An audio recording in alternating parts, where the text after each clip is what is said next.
What's up, everybody? Eyes of Wakanda dropped on Disney Plus last week, and you probably didn't know because there was no promotion, but let's dive in.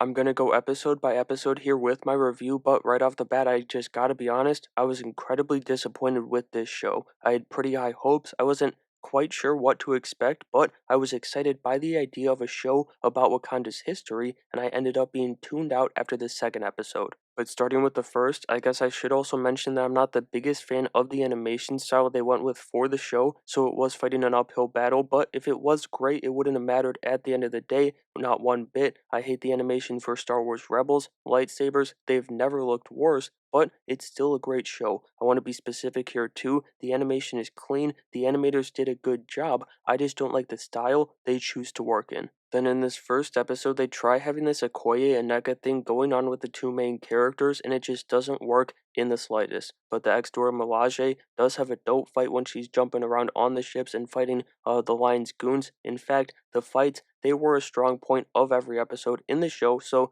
there is that for it. But there was a good scene between her and the lion before they threw down, and I did enjoy how it all tied back to the main mission for Wakanda in the MCU of staying hidden. At this point, I did still have some hope, and I saw, the potential for this show, but like I said, it all went to disappointment. And honestly, that set in pretty quick because about 10 minutes into the second episode, I realized somebody at Marvel just watched Mr. Peabody and Sherman with their kid and decided the MCU needed some of that with Wakanda and Vibranium sprinkled on top. This episode specifically felt like that, but definitely the show as a whole too. They were also building connections between the episodes at this point, with the War Dog and Extor Milaje from episode 1 now being a leader in the Wakandan CIA, but for me, I would have just preferred, a story maybe following the 4 decade career of one top war dog, and each episode we get a story from a different decade in his or her life. But that's just me. I'd say, without a doubt, this was a step down from episode 1, which I wasn't incredibly high on, just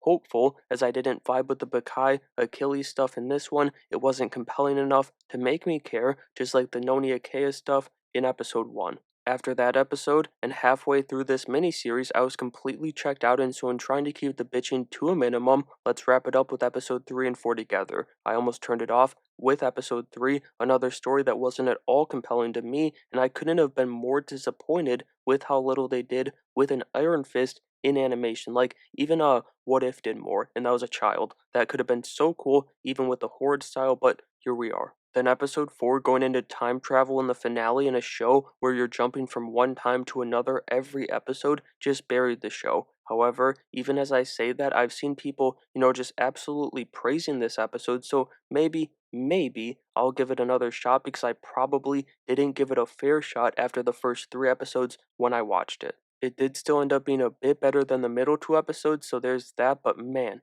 what an underwhelming show. The last Black Panther thing was dumb, the story's bland, and I did not resonate with one character in a project that I was very excited for going into this year. And so that's going to do it for my review of Eyes of Wakanda. This is a project that I'll be forgetting sooner rather than later, but let me know what you thought of the show down in the comments below, and make sure you have a great day.